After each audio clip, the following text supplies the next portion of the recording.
Welcome guys, आप लोगों का एक बार फिर से हमारे इस ऑनलाइन अमीन course by MD Rajid Alam YouTube channel पर बहुत बहुत स्वागत है। आज का वीडियो बहुत ही महत्वपूर्ण होने वाला है, क्योंकि आज का ये वीडियो जो हम स्टार्ट करेंगे, आपको इस वीडियो में बताएंगे कि आज हम किस टॉपिक पे बात करेंगे और आने वाले वीडियो में हम किस टॉपिक पे चर्चा करेंगे। यदि आप हमारे इस YouTube चैनल पर पहली बार वीडियो देख रहे हो तो कृपया करके हमारे इस YouTube चैनल को सब्सक्राइब करके बेल के आइकन को दबा करके अपने दोस्तों में अधिक से अधिक शेयर कर दें। तो चलिए बिना देरी किए हुए वीडियो को हम लोग शुरू कर लेते हैं। जी हाँ दोस्तों, आज के इस वीडियो में हम चर्चा करेंगे कि अमीन जो बनता है वो जो किसी भी प्लॉट का क्षेत्रफल निकालता है वो किस तरह से निकालता है और किस प्रकार का आकृति होता है, यानी किस प्रकार का प्लॉट होता है और उसका क्षेत्रफल किस तरह से निकाला जाता है। तो आगे जो आने वाला वीडियो है उन सभी वीडियो में हम यही बताएंगे। आज भी हम इस वीडियो में वही बताएंगे कि किसी भी प्लॉट का जो है रकबा कैसे निकालता है और यानी कि उस प्लॉट को किस तरह से हम लोग मेजरिंग करते हैं। तो आज के इस वीडियो में सबसे पहले हम लोग देखेंगे कि आने वाला वीडियो में हम क्या क्या पढ़ेंगे, उस पर थोड़ा हम लोग एक नज़र डाल लेते हैं। तो सबसे पहले देखिए, एक नंबर पे हम डाल देते हैं ये वर्ग के बारे में हम लोग चर्चा करेंगे कि ये वर्ग वाला आकृति जो है वो किस तरह से होता है। फिर दूसरा नंबर में हम देखते हैं आयत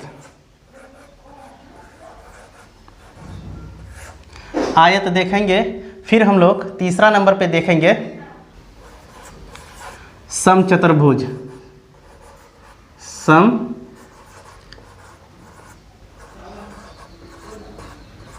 समचतुर्भुज। फिर चौथा नंबर में हम देखेंगे समांतर चतुर्भुज।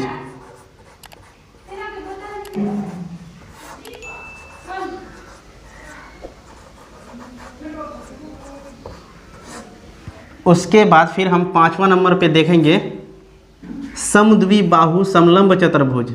समद्विबाहु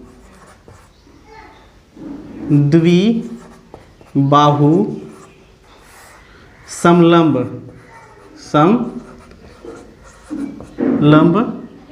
चतुर्भुज।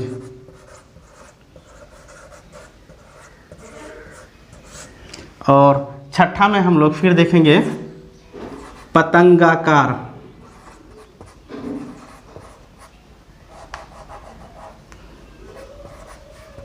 चतुर्भुज।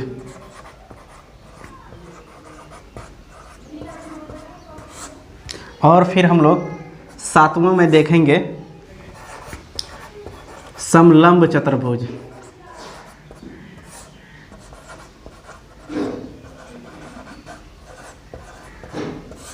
और फिर आठवां यानी कि अंतिम में हम लोग देखेंगे अनियमित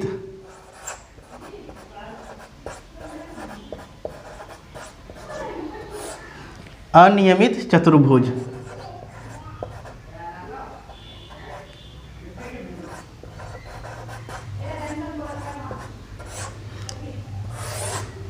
जी, हमने अभी जो ये चार्ट बनाया है, तो आने वाला वीडियो में हम इन सभी के ऊपर में बारीकी के साथ वीडियो बनाने वाले हैं। यदि आप एक अमीन यानी कुशल अमीन बनना चाहते हैं तो आपको हमारे इन सभी वीडियोस को बारी बारी से देखना ही होगा। यदि आप हमारे इन सभी वीडियोस को देख लेंगे तो आपको कोई भी कहीं पे भी चैलेंज नहीं कर सकता है, क्योंकि आपके पास जो हम बताएंगे नॉलेज परिपूर्ण नॉलेज होगा। और एक बात ये, जो स्टूडेंट यानी कि जो छात्र अमीन की तैयारी नहीं करता है और वो मैथ समझना चाहता है तो वो इस वीडियो के माध्यम से भी आराम से यानी कि बारीकी के साथ मैथ सीख सकता है। उसको किसी भी यूट्यूब चैनल पर इस तरह से नहीं समझाया गया है और मैं अपना एकदम बिल्कुल सरल भाषा में आप लोगों को समझाने का भरपूर प्रयास करेंगे। तो आज के इस वीडियो में हम चर्चा करेंगे पहला नंबर यानी कि वर्ग वाला पे। वर्ग में हम आज बेसिक रूप से चर्चा करेंगे। फिर अगला वीडियो में हम करेंगे आयत, फिर समचतुर्भुज, फिर समांतर चतुर्भुज, यानी इस तरह से हम बारी बारी से सबके ऊपर प्रकाश डालेंगे। तो कृपया करके हमारे इस वीडियो पर आए हैं तो हमारे इस YouTube चैनल को सब्सक्राइब करके बेल के आइकन को अवश्य दबा लें। तो चलिए हम लोग आज शुरू करते हैं पहला नंबर यानी कि वर्ग को लेकर के। वर्ग को आज हम लोग बारीकी से समझते हैं और जाकर के इसका जो क्षेत्रफल है कैसे निकाला जाता है इस विषय में भी हम चर्चा करेंगे और इसको बिल्कुल बारीकी के साथ क्षेत्रफल निकालने के लिए सीखेंगे। तो बिना देरी किए हुए हम लोग वर्ग को लेकर के आगे बढ़ते हैं। वर्ग पे चर्चा करने वाले हैं, यहाँ पे लिख देते हैं वर्ग। ये वर्ग हो गया है, इसी पे हम लोग आज देखेंगे। ये है वर्ग, यानी कि सबसे पहले हम लोग समझ लेते हैं कि चतुर्भुज क्या होता है। वैसी आकृति जो 4 भुजाओं से घिरा हुआ होता है उसे चतुर्भुज कहते हैं। यानी 4 भुजाओं से घिरा आकृति को हम लोग चतुर्भुज कहते हैं। यहाँ देखिए ये एक वर्ग है, इसमें भी भुजा आप चेक कर लीजिए। एक ये वाला भुजा, एक ये वाला भुजा, 2 भुजा, एक ये वाला भुजा, 3 भुजा और एक ये वाला भुजा, ये 4 भुजा। यानी कि 4 भुजाओं का जो मिलान है, मिल करके जो कोई आकृति बनता है वही चतुर्भुज कहलाता है। अब हम लोग इस वीडियो में वर्ग का विस्तृत रूप से अध्ययन करेंगे और उसका क्षेत्रफल भी निकालने के लिए सीखेंगे। तो सबसे पहले इसमें हम लोग देखेंगे कि वर्ग जो बनता है वो किस तरह से बनता है, इसका क्या क्या विशेषताएं हैं। तो सबसे पहले हम लोग यहाँ पे 1 नंबर में लिखते हैं इसका विशेषता, यानी कि यानी वर्ग में जो है कितना, वर्ग में 4 भुजा होता है। पहला है कि इसमें 4 भुजाएं होता है, और जाकर के इसमें जो है दूसरा नंबर देखिए 4 भुजाएं होता है तो इसमें 4 कोण भी होता है, 4 कोण होता है। और उसके बाद जो है इसमें देखिए एक कोण ये वाला हो गया, एक ये 2, एक ये 3 और एक ये 4 कोण आपको दिखाई पड़ रहा है। अब जाकर के इसमें देखिए कि वर्ग जो है, वर्ग का जो है प्रत्येक कोण जो है 90 डिग्री का होता है। प्रत्येक कोण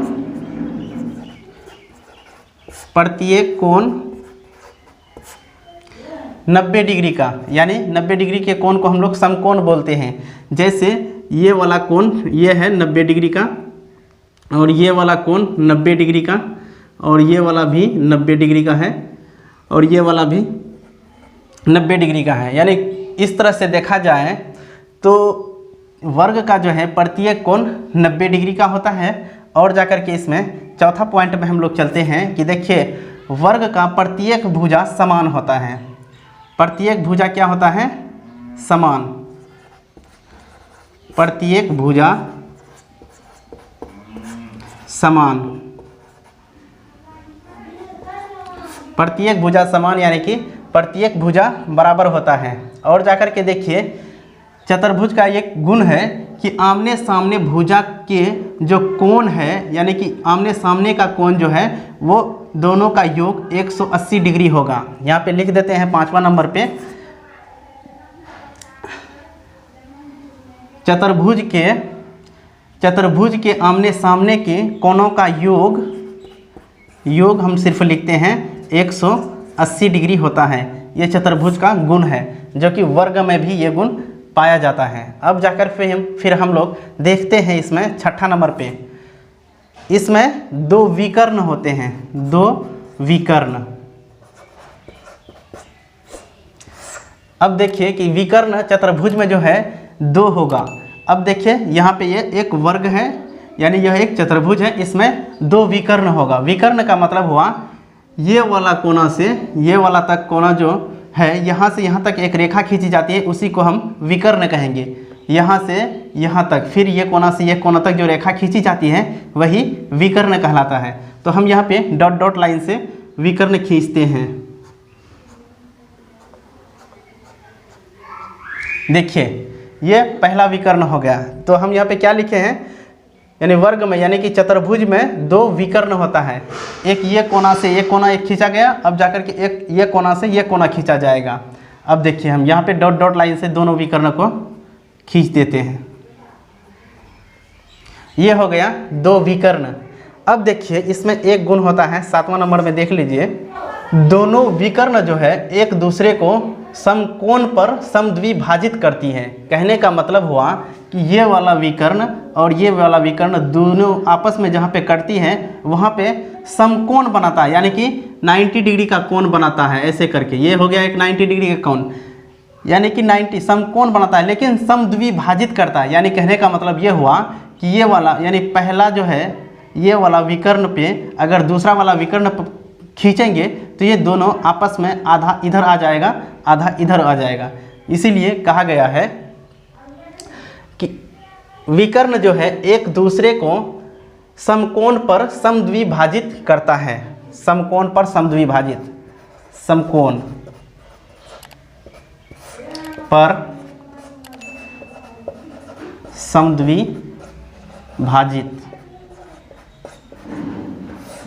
समकोण पर समद्विभाजित करता है।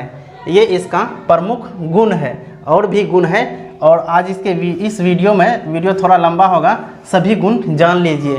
क्योंकि यदि आप जिस तरह से हम आपको बताते हैं, यदि आप उस तरह से सीखेंगे तो आपको सिर्फ अमीन ही नहीं, आपको बेसिक लेवल से हर एक प्लॉट का रकबा निकालने के लिए सीख जाइएगा, ये जो कि बहुत ज़रूरी है। अगला पॉइंट हम लोग फिर देखते हैं। इसमें देखिए आमने सामने की भुजाएं जो है वो समांतर होता है और जाकर के और वो बराबर भी होता है। वर्ग का ये प्रमुख गुण है। यहाँ पे 7 हो गया था और एक यहाँ पे लिख देते हैं 8 नंबर में। आमने सामने की भुजा समान,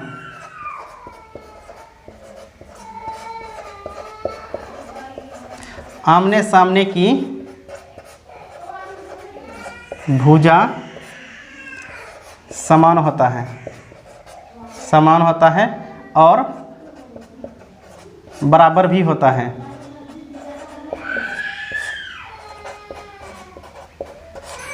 देख लीजिए ध्यान से, ये गुण आपको याद रखना है। अब जाकर के फिर अगला पॉइंट में हम लोग देखते हैं क्या है। 8 उसके बाद 9। एक वर्ग जो है वो समांतर चतुर्भुज भी होता है। यहाँ पे लिखिए समांतर चतुर्भुज।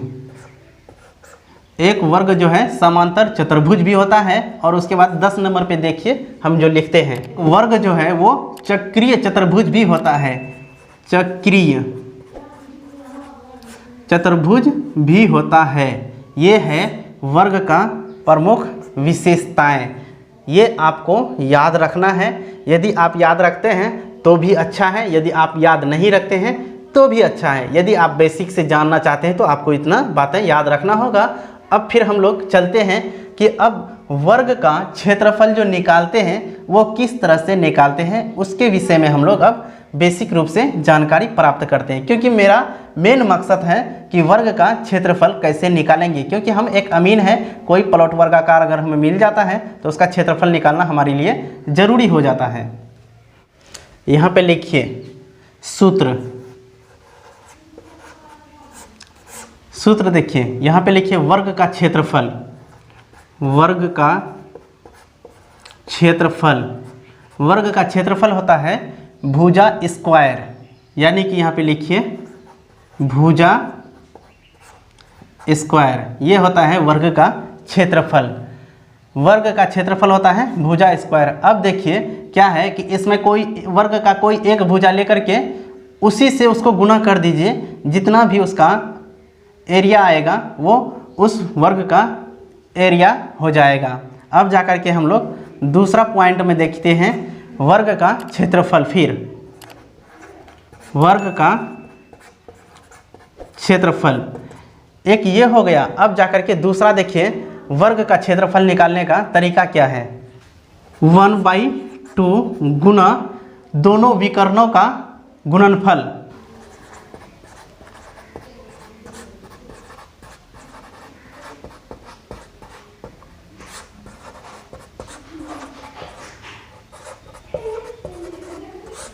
ये होता है। यानी कि वर्ग का जो क्षेत्रफल निकालने का जो प्रमुख विधि है, 2 विधि है। पहला है भुजा स्क्वायर, दूसरा है 1/2 गुना दोनों विकर्णों का गुणनफल। कहने का मतलब ये हुआ कि यदि आपको भुजा पता नहीं है तो आप उसमें सिंपल सूत्र लगाइए 1/2। उसके बाद विकर्ण अगर पता है तो दोनों विकर्ण को गुना करके 1/2 से गुना कर दीजिए, जो भी आ जाएगा उसका वो आपका उस वर्ग का क्षेत्रफल होगा। अब जाकर के इसमें अगला पॉइंट फिर हम लोग देखते हैं वर्ग का विकर्ण। यहाँ पे लिखते हैं वर्ग का विकर्ण। देखिए वर्ग का विकर्ण निकालने का जो सूत्र होता है वो बहुत ही महत्वपूर्ण सूत्र है। क्योंकि यदि आपको वर्ग का विकर्ण प्राप्त करना हो तो आप कैसे प्राप्त करेंगे, उसके लिए एक सूत्र है। भुजा गुना √2। कहने का मतलब ये एक भुजा को गुणा में डालना है, उसके बाद जो है √2 का मान निकाल करके दोनों को आपस में गुणा कर दीजिएगा और वो विकर्ण यानी कि वर्ग का जो विकर्ण है उसकी लंबाई आपको मिल जाएगा, यहाँ से यहाँ तक की लंबाई। यही है विकर्ण ज्ञात करने का तरीका। जी हाँ दोस्तों, आपको तो हम इतना बता दिए हैं, लेकिन आप यदि आप इसको याद रखते हैं तो भी अच्छा है, नहीं रखते हैं तो भी अच्छा है, लेकिन आपको ये वाला याद रखना बहुत ही ज़रूरी है। इसको आप VVI में रखिए, क्योंकि ये आपको याद होना चाहिए, ये बहुत ही आवश्यक है। क्योंकि हम अभी जो है सबका क्षेत्रफल निकालने का सूत्र बताएंगे और उसके बाद बारी बारी से हम सबको एग्जाम्पल के द्वारा आपको समझाएंगे। तो आज का वीडियो हम यहीं पर समाप्त करते हैं, मिलते हैं अगला वीडियो में, तब तक के लिए जय हिंद।